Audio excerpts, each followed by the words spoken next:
ఓ పక్క నుంచి ప్రధానమంత్రి గారు, పక్కన ఇందిరాగాంధీ గారు అప్పట్లో అండ్ ప్రెసిడెంట్ వాళ్ళందరూ ఉన్నప్పుడు వాళ్ళు నడుస్తుంటే ఇది కదా మనం సాధించామంటే ఎస్ అనుకునేవాడిని. ఐమ్ 9 క్లౌడ్లో ఉండేవాడిని అనమాట, క్లౌడ్ 9లో. నేను ఆ రకంగా చేసినప్పుడు ఎన్సీసీలో సాధించేసాను అనుకునేవాడిని. ఆ తర్వాత నెక్స్ట్ ఏంటి అంటే నాకు దారి కనపడలేదు. మహా అయితే కనుక ఒక సబ్ లెఫ్టినెంట్ గానో మళ్ళీ నేవీలోనో పడవల్లోనో ప్రయాణం చేయాలి, షిప్పులో. అది కాదు, something else is bothering me. ఏం చేయాలి అని అనుకుంటుండగా నాకు అనిపించింది, కాలేజీలో అనుకోకుండా ఒక డ్రామా వేశాను. ఆ డ్రామా పేరు రాజీనామాలో నాకు బెస్ట్ యాక్టర్ వచ్చేసింది. వెంటనే ఆ ఫోటోగ్రాఫ్ ప్రింట్ చేసి మా కాలేజీ మ్యాగజైన్లో వేసిస్తారు. అండ్ అక్కడి నుంచి ఎక్కడికి వెళ్తున్నా సరే అమ్మాయిల దగ్గర నుంచి తోటి వాళ్ళ దగ్గర నుంచి నన్ను హీరోలాగా చూస్తుంటే అబ్బా రాత్రి డ్రామా చూసాము, ఆ చైర్మన్ పాత్రలు అదరగొట్టేసాము, చాలా బాగుంది అంటుంటే అప్పటిదాకా ఎవరు నన్ను అలా చూడని వాళ్ళు ప్రతి ఒక్కరి నడుచుకుంటూ వెళ్తుంటే, సైకిల్ మీద వెళ్తుంటే నన్ను అలాగ చూస్తారు. ఆ చూపులో అందమైన అమ్మాయిలు అలా ఇంకా చూస్తుంటే ఇంకా ఖుషిగా అనిపించేది. వావ్, అది ఎంత ఎంకరేజింగ్గా ఉండేదంటే ఎస్ నా ఫ్యూచర్ యాక్టింగ్ అయితే ఎలా ఉంటుంది అన్నది అక్కడ సీడ్ పడింది. అక్కడి నుంచి నా ఇంట్రెస్ట్ డెవలప్ అయింది. అక్కడి నుంచి సినిమాలు చూడటం, సినిమా మీద దృష్టి పెట్టడం జరిగింది. డిగ్రీ అయిపోగానే ఏం చేయాలి అని నాన్నగారితో వాళ్ళతో డిస్కషన్ వచ్చినప్పుడు నేను మెడ్రాస్ వెళ్ళి సినిమా యాక్టర్ని అవుతాను అనగానే నాన్నగారికి సినిమాల మీద మక్కువ ఉంది. ఆ ఎక్కడ లోకల్గా సినిమా షూటింగ్ జరుగుతుండగా ఆ ప్రొడ్యూసర్ తోటి ఉన్నప్పుడు నాన్న 1-2 వేషాల్లో చిన్న వేషాలు, మహా అయితే సెకండ్స్తో ఉంటుంది, 1 మినిట్ కూడా ఉండదేమో. ఏ సెంటర్గా నాకు ఇది ఎందుకు చేయకూడదు, చెయ్యొచ్చురా, కానీ అది మన ఏరియా కాదు, మనకు ఎవరు తెలిసిన లేరు, అక్కడ దిక్కుముక్కు లేదు, నీకు ఎవరు ఆసటగా నిలబడతారు, బాసటగా నిలబడతారు, ఎవరిని చేయొత్తునిస్తారు, చాలా కష్టం, ఎక్కడో అన్నోన్ ఫీల్డ్కి వెళ్ళి నువ్వు రాణించగలవా, ఒంటరిగా వెళ్తున్నావు అని అంటే ఏదో గట్ ఫీలింగ్, నేను రాణిస్తాను అన్న నమ్మకం, నేను వస్తాను అన్న నమ్మకం. ఎందుకంటే ఏమనుకున్నా, ఏ బ్యాంక్ ఎంప్లాయీ అనుకున్నా, నాన్నగారిలాగా పోలీస్ డిపార్ట్మెంట్ అనుకున్నా, ఇంకోటి అనుకున్నా, నేవీ ఆఫీసర్ అనుకున్నా కిక్ ఇవ్వటం లేదు. అదే సినిమా యాక్టర్ అయితే యా అని అనిపించింది అని అప్పటి నుంచి సినిమా మీద దృష్టి పెట్టాలంటే నేను లింగులిట్టుకుంటూ వెళ్ళి 4 ఫోటోలు తీసుకుని ఆఫీసుకి వెళ్తే ఎవడో ఆదరించడు. నేను ఒక ఫిలిం ఇన్స్టిట్యూట్లో ట్రైనింగ్ అయ్యానండి, ఆమె ట్రైన్డ్ యాక్టర్ అని అంటే ఎంతో కొంత ఆదరణ ఉంటుంది. రాబో కూర్చొని చేసి టీ అని ఇస్తారేమో అనే ఉద్దేశంతో నేను ఫిలిం ఇన్స్టిట్యూట్లో జాయిన్ అయితే అక్కడ నేను అయ్యాను. ట్రైనింగ్ అయిన తర్వాత అక్కడి నుంచి ఏ ఒక్క రోజు కూడా నమ్మండి, ట్రైనింగ్ పూర్తి అవ్వకుండానే నన్ను నా టాలెంట్ని చూసి ఆయా ప్రొడ్యూసర్లు అప్పటికప్పుడు నాకు వేషాలు ఇవ్వడం మొదలుపెట్టారు. నా ఫోటోలు తీసుకుని ఏ ఆఫీస్కి వెళ్ళలేదు, ఏ ఆడిషన్స్కి వెళ్ళలేదు నేను, బట్ ఒకటే ధ్యేయం ఎస్ అని. ఆ టైంలో అందరూ తెలుసుకోవాల్సింది, మీ వర్క్లో కూడా తెలియకుండా పాండి బజార్ వెళ్ళేవాడిని ఎప్పుడైనా. అక్కడ వెస్టర్న్ ఇంట్రెస్ట్ నుండి డిస్గస్టెడ్ పీపుల్, ఫ్రస్ట్రేటెడ్ పీపుల్ అక్కడ ఉండే కాఫీలు టీలు తాగేవాళ్ళు. నేను అక్కడికి వెళ్ళేవాడిని. కొంతమంది కలిసి ఏంటి కొత్తగా వచ్చావా, ఏం చేస్తున్నావు, సినిమాల వేషం ట్రై చేస్తానని, ఇంకా ఇన్స్టిట్యూట్లో ట్రైనింగ్ అవుతున్నాను. ఆహా అబ్బో రైట్ రారా, వీడు చూడు ఎంత అందంగా ఉన్నాడో, కొట్టేరు లాంటి ముక్కు, మంచి ఇది వచ్చేస్తూ, వీడికే దిక్కు ముక్కు లేదు, సోసోగా కనిపించే నీకేంటయ్యా, ఇదో ఇక్కడ అక్కు ఆశ పెట్టుకోకు, ఇక్కడున్న ప్రతి ఒక్కళ్ళు కూడా సినిమాల్లో ఏదో ప్రయత్నం చేసిన వాళ్ళే, ఇక్కడ నా అనేవాళ్ళు ఎవరు లేకపోతే నువ్వు రాణించలేవు అని చెప్పినప్పుడు చాలా డిసప్పాయింట్ అయిపోయేవాడిని, సల్క్ అయిపోయేవాడిని, కుంగిపోయేవాడిని. అలాగే రూమ్కి వెళ్ళేవాడిని, ఆ రోజంతా నిద్ర పట్టేది కాదు. నిజమా అనేది నేను ఏదైతే ఆశలు ఏదైతే మనసులో పెట్టుకుని నేను అవుతాను నమ్మకం ఉందో ఆ నమ్మకం సడిలిపోయేది, బ్రేక్ అయిపోయేది, కూలిపోయేది. అప్పుడు నేను ఒక్కడనే, నాకు ఆంజనేయ స్వామి ఒక్కడే నాకు ఉండేవాడు. ఆయన దగ్గరికి వెళ్ళి ఆయన ప్రార్థించున్నాను, ఆయనతోటే నేను కాన్వర్స్ చేసేవాడిని, ఆయనతోటే సంభాషించేవాడిని. ఆయనతోటి నేను ఏది మాట్లాడినా సరే ఆయన నాకు బదులు చెప్తున్నట్టుగా అనిపించేది. నేను ఎవరు వెళ్ళమన్నారా అక్కడికి, నెగిటివిటీ ఫీల్డ్లోకి? నీకు పాజిటివ్ కావాలి, ఎక్కడైతే నీకు పాజిటివిటీ ఉంటుందో నీ పాజిటివ్ ఫీలింగ్ని, నీ ఎయిమ్ని అది ఎన్హాన్స్ చేస్తుంది, స్ట్రెంగ్తన్ చేస్తుంది.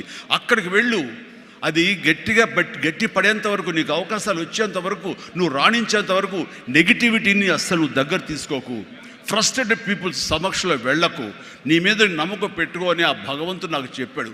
ఏ పర్సనాలిటీ డెవలప్మెంట్స్ కానీ, ఏ మన బిజినెస్ మేనేజ్మెంట్లో కానీ ఏ బుక్స్ నాకు ఏమీ తెలియదు, అది స్పెల్లింగ్ కూడా తెలియదు నాకు.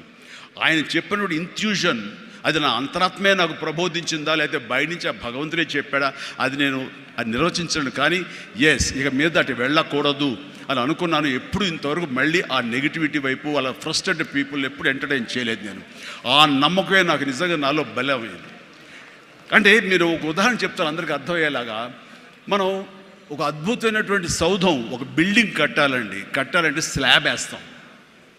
ఆ స్లాబ్ వేసినప్పుడు ఆ వేసిన ఒక్కరోజు వర్షం పడకుండా ఉంటే బాగుండు, అది దాని నీరు తగలకుండా ఉంటే బాగుండు, అన్ని రకాల కేర్లు తీసుకుని వెదర్ రిపోర్ట్ కూడా తీసుకుని మనం స్లాబ్ వేస్తాం. ఆ స్లాబ్ వేసిన 24 అవర్స్ తర్వాత దాన్ని నీరు పడితే గనక లోపల మొత్తం అది పాడైపోతుంది.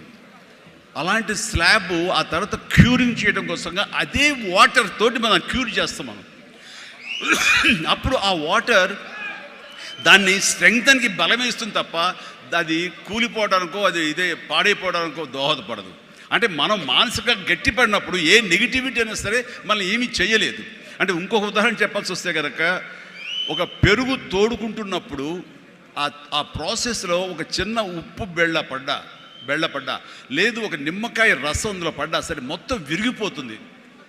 అదే పెరుగు గట్టిపడిన తర్వాత దాంట్లో అదే నిమ్మకాయ అదే ఉప్పు వేస్తే ఆ రుచే వేరు.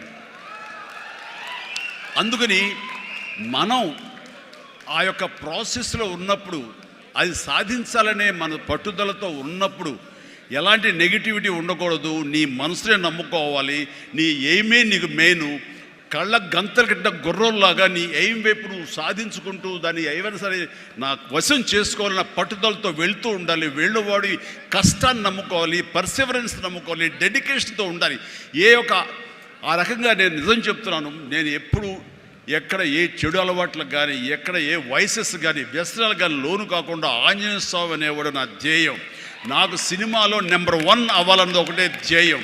ఆ రకంగా ముందుకుంటూ వస్తూ ఉండేవాడిని.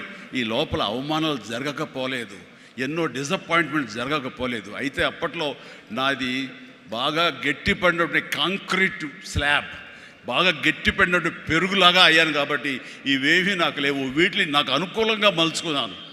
ఒక గ్రద్ద పైకి ఎగురుతున్నప్పుడు తన స్వశక్తితోటి పైకి ఎదగదు. కొంతవరకు ఎగిరిన తర్వాత అక్కడ ఉండేటటువంటి గాలి పవనాలని అదును చూసుకుని వాటిలోకి ఎంటర్ అయ్యి ఆ యొక్క కరెంట్స్ తోటి అది ఇంకొంచెం హైట్కి వెళ్తుంది.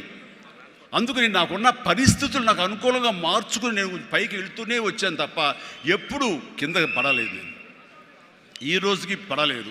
సినిమా ఇండస్ట్రీకి అంత ఇదిగా ఉన్నానంటే నాకు నేనుగా ఏర్పరచుకున్నటువంటి, నాకు నేనుగా చూసిన ఫిలాసఫీ తోటి ఆ యొక్క దీంతో ముందుకు వెళ్తూనే వచ్చాను.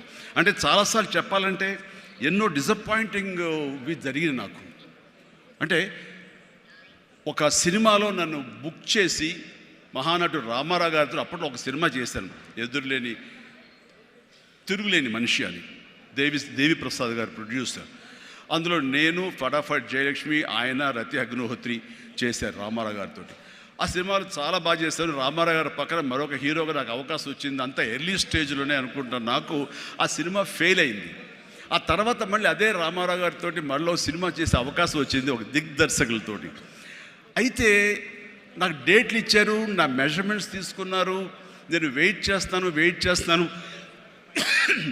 కానీ నా పేరు లేకుండా మరొకరి పేరుతోటి ఆ అనౌన్స్మెంట్ అయ్యేసరికి ఎక్కడ డిసప్పాయింట్మెంట్ వచ్చింది. ఏంటిది అని ఆ రోజున ప్రొడ్యూసర్ని పిలిచి, ఇదేంటంటే షెడ్యూల్ స్టార్ట్ అయిపోతుందంట, నాకు డేట్లు చెప్పారు, నేను ఆ డేట్లు ఎవరికి ఇవ్వకుండా నేను ఇక్కడ దాచిపెట్టాను, నేను ఎదురు చూస్తున్నాను అంటే, సారీ చిరంజీవి గారు, ఎలా చెప్పాలో తెలియక మేము టైం తీసుకున్నాము. ఎందుకంటే పోయిన సినిమా మీది ఫ్లాప్ అయింది కదా కాంబినేషన్లో, అందుకని దానికి గ్లామర్ ఉండదని మీరు వద్దనుకున్నామని. ఆ విషయం చెప్పచ్చు కదండి అని అంటే, ఆ టైంలో నేను నాతో సినిమా చేస్తే సినిమా ఫెయిల్ అవుతుందని ఒక బ్యాడ్ నా మీద స్ప్రెడ్ అయ్యే అవకాశాలు ఉన్నాయి.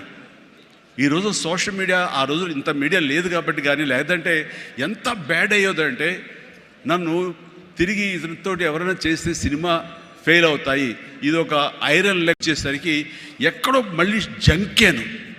కానీ గ్రద్దలాగా నాకు అనుకూలంగా ఉన్నటువంటి అవకాశాల పవనాల్ని అదునుగా చూసుకొని నేను ఎదిగాను.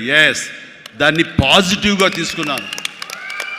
ఎవరైతే వద్దులే ఈ సినిమా చిరంజీవి వద్దులే అని నన్ను పక్కన పెట్టి అనుకున్నారో అలాంటి వ్యక్తితోటే నేను రామారావు గారి కంటే ఎక్కువ సినిమాలు ఆయన నాతో చేసేలాగా చేసుకున్నాను. అత్యధిక సినిమాలు రామారావు గారు చేస్తే ఆ మహానుభావుడు ఆ దర్శకుడి దగ్గర, అదే దర్శకులు వారు నన్ను భుజం పట్టి నన్ను పైకి తీసుకుని ఆయన కంటే 4 సినిమాలు ఎక్కువే చేశారు నాతోటి. అది పరిస్థితుల్ని మనకు అనుకూలంగా మలుచుకోవటం, మార్చుకోవటం, తద్వారా మనం ఇంకొంచెం పైకి వెళ్ళటం అనేది. ఆ రోజున డిసప్పాయింట్ అయిపోయి నీ కసి లేకుండా లేదా ఆ కసిని నెగిటివిటీ పెట్టి మార్చుకుంటే కనుక అది నిన్ను తినేస్తుంది. నువ్వు ఇలాగే ఉండిపోతావు, అలాగే దిగజారిపోతావు, అలాగే కనుమరుగైపోతావు. అలా కాదు, మనం ఎదురు తిరగాలి, పరిస్థితులు మనం అనుకూలంగా మార్చుకోవాలి. అందునే గ్రద్ద ఫిలాసఫీ నాకు ఫిలాసఫీ.